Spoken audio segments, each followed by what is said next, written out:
Anheuser-Busch. Look at the mess that Anheuser-Busch has become. Let me pull that stock ticker up right now. It is ticker symbol BUD. You get it?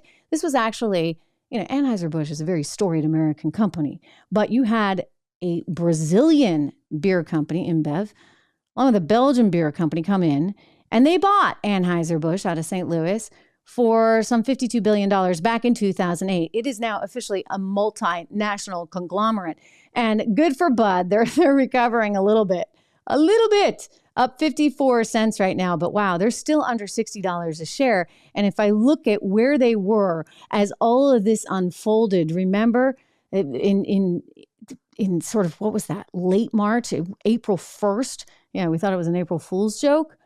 Well, they are really getting hammered because they were up around $67 a share. So think about that. That is at least $6 billion worth of market cap that they have lost in the span of a month and change because they made a really poor marketing decision. And then they doubled down on it.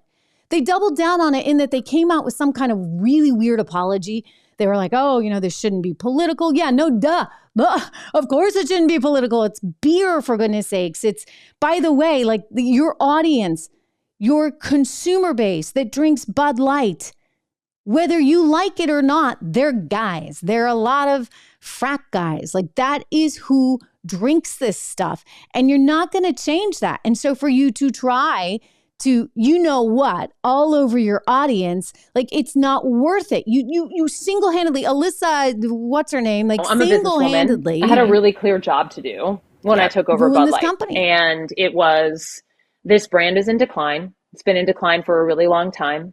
And if we do not attract young drinkers to come and drink this brand, there will be no future for Bud Light. So I had this super clear mandate. It's like, we need to evolve and elevate this incredibly iconic brand. And what I brought to that was a belief in, okay, what does evolve and elevate mean? It means inclusivity. It means shifting the tone.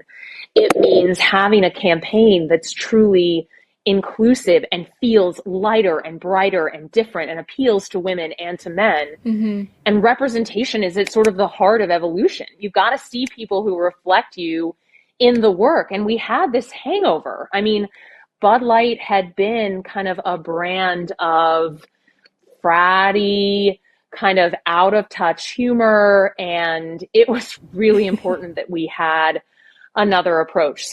Yeah. Well, your other approach cost the company $6 billion in market cap. They don't know if it's ever going to recover. You lost your job or were put on leave.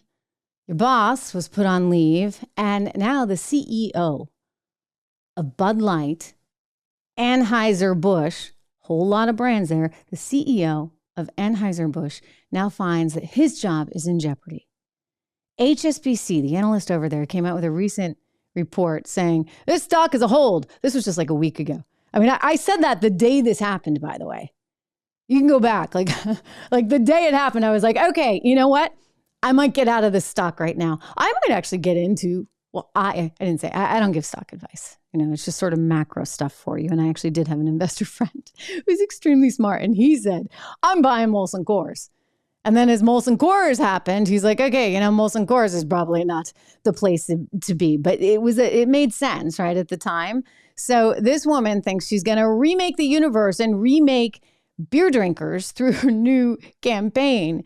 And all this inclusivity is going to change everything.